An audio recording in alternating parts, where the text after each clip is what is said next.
Continuidade, nós estamos em Mateus. Jesus tinha terminado de proferir, que é a palavra usada, o chamado Sermão do Monte, e desceu do monte, e as multidões estavam maravilhadas com a sua palavra, que aqui é chamada de doutrina, para caracterizar ensino. É uma coisa totalmente diferente do que a palavra doutrina passou a significar no cristianismo. Do quarto século para cá, ela sofreu todas as mutações e as hibridizações e as grequificações filosóficas que a gente queira imaginar. Também foi objeto de todas as inserções de seitas e de pensamentos de seitas e justificativas para apoiarem as preferências, os caprichos, as morais, as ideologias políticas, as idiosincrasias, conforme o cristianismo ia se espalhando pela terra à base da espada e da cruz. Cruz de um lado, espada do outro. A espada primeiro, a cruz depois. E quando a cruz chegasse antes, o que era uma raridade, se não houvesse adesão imediata a ela, a espada chegava com certeza na sequência. Mas, em geral, da história, sempre foi o oposto. Primeiro a espada e depois a imposição da cruz. Goela abaixo. E quem não a aceitasse já estava perdido, já estava no inferno. Essa é a trágica história do grande estelionato que fizeram acerca do Evangelho de Jesus, transformando-o num anti-evangelho que a gente assiste e vê durante o curso da história humana, no ocidente da Terra, especialmente nos últimos 17 séculos.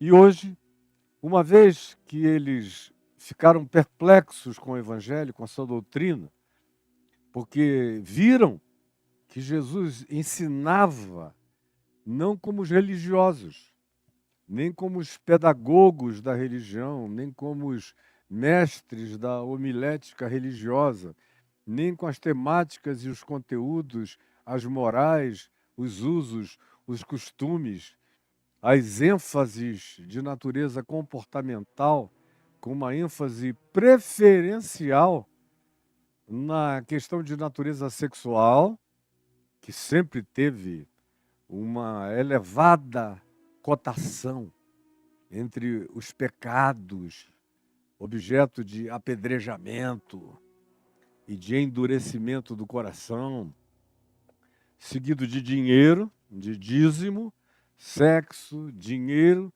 e frequência aos cultos, aos sacrifícios. Quanto mais sacrifícios, mais dinheiro.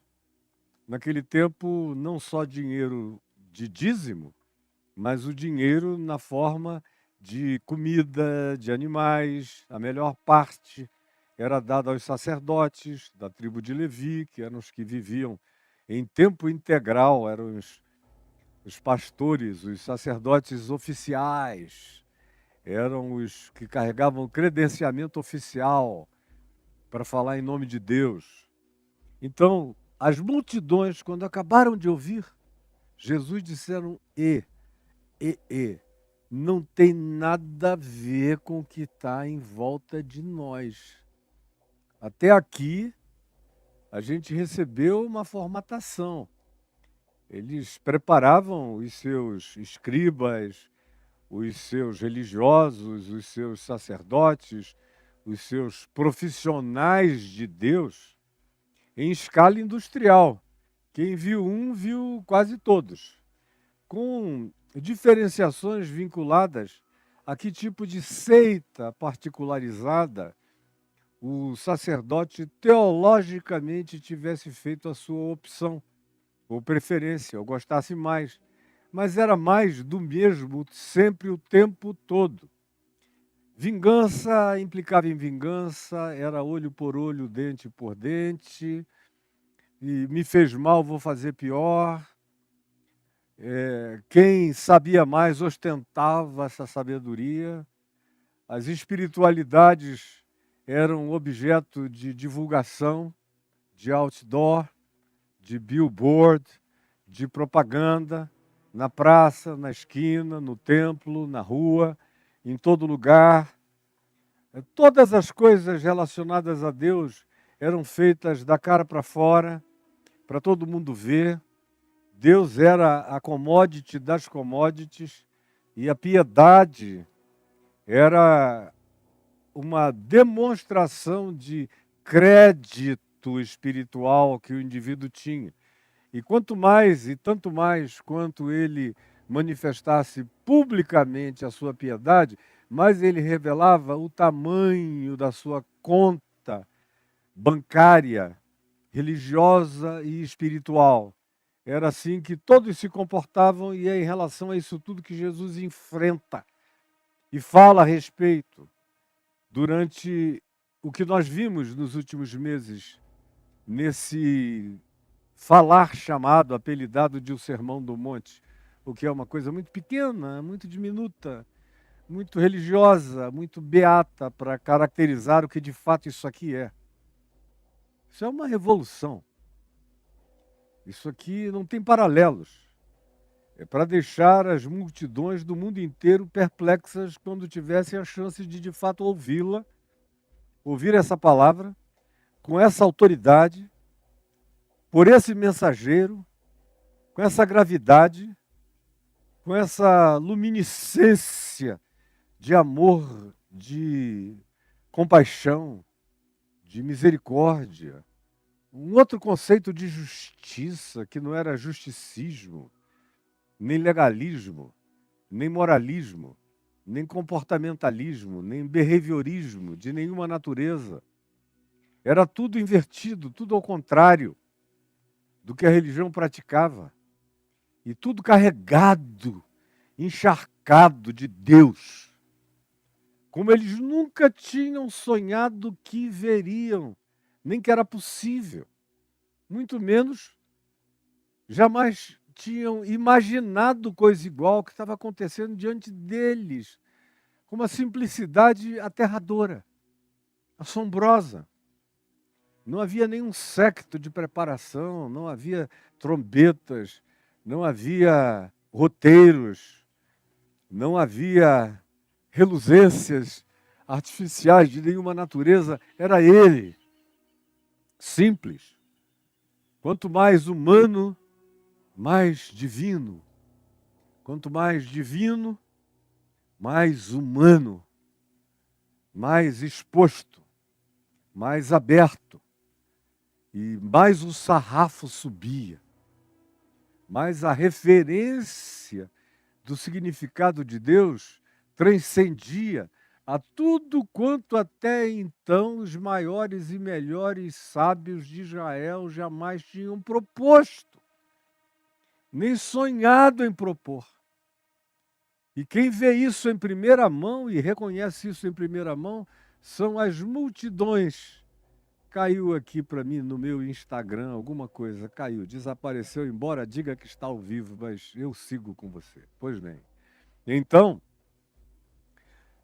quem viu primeiro, quem deu o primeiro testemunho, quem sentiu primeiro isso, não foram os acadêmicos, nem foram os grandes e bem preparados luminares da religião, do saber, da compreensão teológica, dos entendimentos e das cronologias históricas, de nenhum modo. Foi o povo, foi a multidão que viu e caiu em estado de perplexidade. E o que aconteceu aqui, frequentemente, é o que eu, particularmente, no curso da minha existência, nesse meio século de pregação do Evangelho, para todo tipo de gente, muitas e variadas culturas e níveis sociais, cognitivos, culturais, intelectuais e de percepção, eu também vejo acontecer. Frequentemente são aqueles que a gente não esperava que compreendessem os que primeiro vêm a compreender. Não raramente são aqueles que a gente pensava que estavam olhando só por curiosidade, os que ao final nos dão um retorno de terem compreendido, os que tinham aparência de estar compreendendo, revelaram depois ter ficado ali apenas num estudo de curiosidades a respeito das suas exterioridades, sem prestarem um pingo de atenção ao conteúdo e ao significado, muito menos ainda no desejo de fazer uma internalização transformadora daquilo que supostamente, aparentemente estavam ouvindo. Veja só, era impossível você falar no Sermão do Monte sem tentar explicar que o conteúdo do que Jesus ensinou e concluiu aqui com as multidões maravilhadas, porque não havia nada igual e nem ninguém que falasse com aquela sabedoria, profundidade, autoridade e com o esmagamento daquela certeza de que ele era a encarnação daquilo que ele estava propondo como vida para quem o estava vendo, ouvindo, assistindo e observando, era a questão relacionada a até onde vai essa ética proposta por Jesus. Por quê? Porque no século XX, especialmente no início do século XX, havia correntes inteiras, quase todas elas oriundas dos Estados Unidos, das academias teológicas americanas, que diziam que aquela ética, essa ética que vocês acabaram de me ouvir expor nesses meses, esses princípios que todos convergem para o que quereis que os homens vos façam, fazei vós primeiro a eles, amai-vos uns aos outros como eu vos amei, porque essa é a lei, esses são os profetas, esse é o cumprimento, é a convergência da vontade de Deus para ser praticada em todas as coisas da vida. O argumento era que isso significava apenas uma ética de natureza muito particular, muito pessoal. No máximo, se tanto, uma ética pessoal para ser observada por pessoas que tinham uma vocação especial à santidade, ainda havia mais essa. Não era para todo mundo. Quantos livros sobre o Sermão do Monte que eu vi, já na introdução fui largando de cansaço, com a argumentação, quando a introdução já colocava a gente diante disso. Não, isso é uma ética muito pessoal, para ser praticada por gente muito santa, muito elevada, de compreensão muito sobranceira, muito altaneira. Não é para todo mundo. As multidões estavam perplexas por causa do choque, praticamente por causa da inalcançabilidade daqueles princípios. Isso já me deixava empanzinado de saída, e não era por isso que eu não lia. Eu li dezenas e dezenas de livros sobre as histórias dos evangelhos e os conflitos sinóticos e as diferenciações e a tentativa de dar nó em pingo d'água, tudo isso para justificar a suposta inerrância, letra por letra, palavra por palavra, texto por texto, tanto do Velho quanto do Novo Testamento, porque a Bíblia tinha que ser vista como palavra de Deus de capa a capa, ao mesmo tempo que tinha essa contradição, é palavra de Deus de capa a capa, mas ao mesmo tempo essa ética de Jesus não se aplica, por exemplo, ao Estado. Nenhum Estado pode praticar isso aqui. Portanto, essa é uma ética particular. E para os santos, na particularidade da aplicação. Ou então, o argumento de que aquela não era uma ética aplicável ao Estado, nem tampouco uma ética que tivesse um aplicativo amplo no que diz respeito às grandes questões sociais da vida.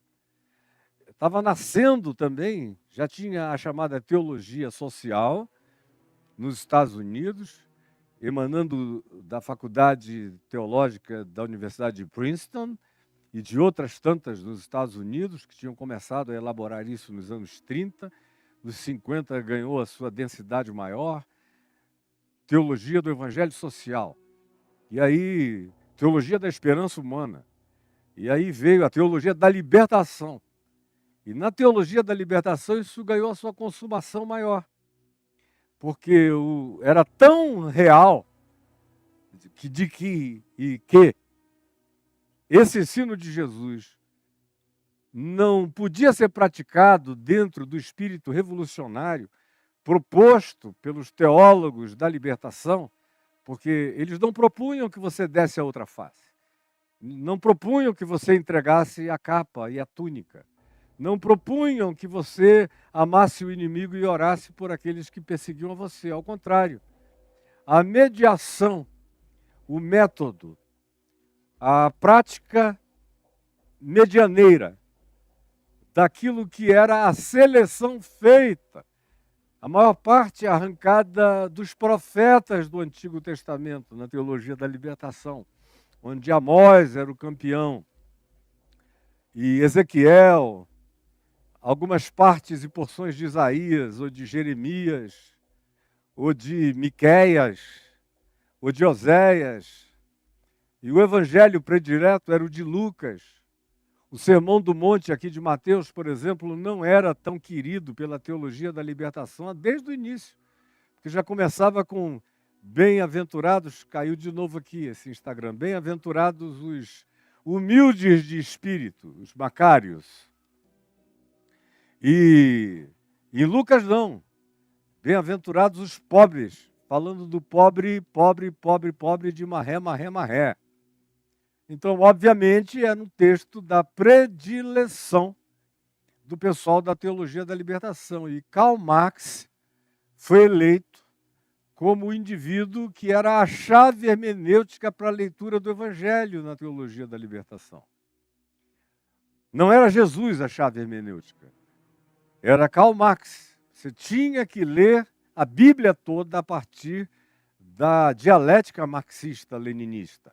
E foi isso que a teologia da libertação fez. Por isso, conquanto eu tenha lido praticamente tudo que de mais fôlego e densidade tenha sido escrito e produzido e proposto e debatido e louvado no auge, nos anos da teologia da libertação, eu nunca, de fato, me curvei a ela. Eu sempre bati de frente em relação a ela, conquanto reconhecesse méritos em vários aspectos. Mas a questão precípua para mim era essa: Jesus não era a chave hermenêutica. A chave hermenêutica era a metodologia, era a mediação interpretativa da proposição de Karl Marx.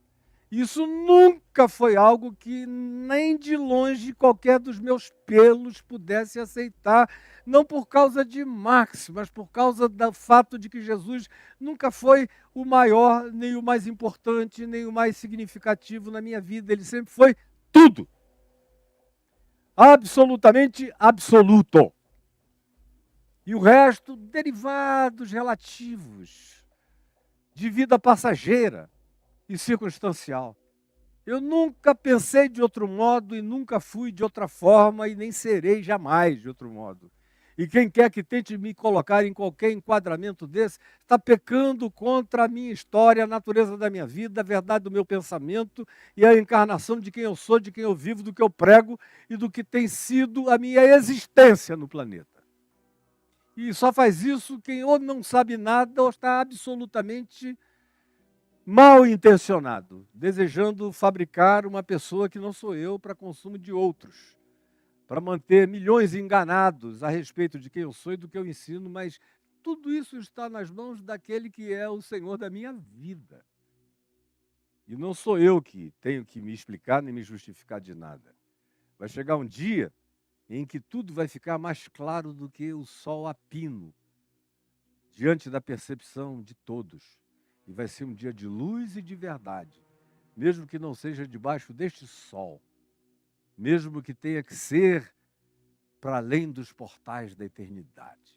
Mas esse dia é implacavelmente verdadeiro.